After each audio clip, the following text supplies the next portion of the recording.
Assalamualaikum dan salam sejahtera. Saya Yoyo Ain Laina Baharudin dalam Dunia 11 Pagi.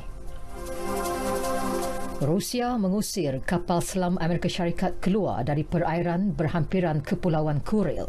Menurut Kementerian Pertahanan Rusia, kapal selam kelas Virginia milik Tentera Laut Amerika itu dikesan berada di kawasan perairan berkenaan oleh kapal pemusnah Marshal Shaposhnikov yang sedang mengadakan latihan. Atase Amerika Syarikat di Moskow dipanggil berhubung insiden berkenaan. Dalam pada itu, Washington mula mengundurkan hampir kesemua anggota pasukan keselamatannya di Ukraine. Tindakan terbaru itu diumum Pentagon ketika krisis Rusia-Ukraine kian memuncak. Setiausaha Pertahanan Lloyd Austin memberitahu pihaknya telah mengatur gerak kira-kira 160 orang pegawai kebangsaan Florida yang ditugaskan bagi menasihati dan membantu pasukan keselamatan Ukraine. Sementara itu, Australia telah mengarahkan kumpulan terakhir pekerja kedutaannya di Kiev dipindahkan.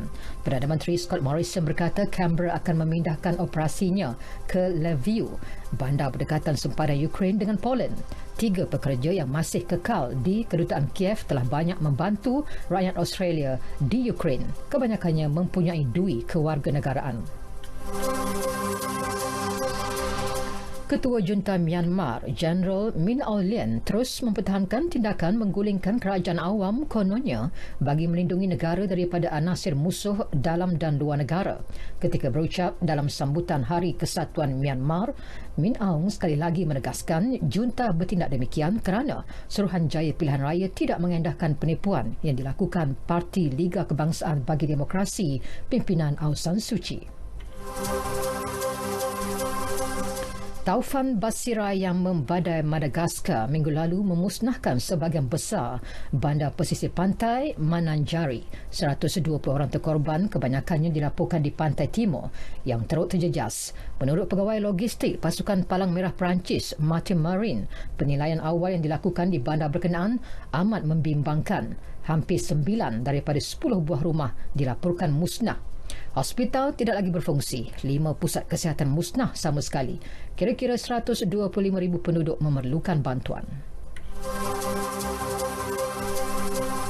5 staf pertubuhan bangsa besar itu diculik di selatan Yaman ketika dalam perjalanan kembali ke Aden selepas melakukan misi di lapangan. Jurucakap pejabat PBB di Yaman, Russell Giki, mengesahkan mereka diculik di wilayah Abian Jumaat lepas. PBB sedang berhubung rapat dengan pihak berkuasa bagi memastikan pembebasan mereka. Beralih ke perkembangan sukan, bola sepak Piala Dunia Klub FIFA, Chelsea muncul juara selepas menewaskan Palmeiras 2-1. Tandukan Romelu Lukaku meletakkan juara Liga Juara Eropah itu di hadapan pada minit ke-54, namun Rafael Veiga menyamakan kedudukan sejam kemudian menerusi sepakan penalti. Kai Havertz memastikan kemenangan The Blues setelah menyempurnakan penalti dalam masa tambahan. Dalam aksi Liga Perdana Inggeris, Manchester City kembali menjarakkan jurang 12 mata dengan Liverpool untuk kekal berada di carta teratas Liga.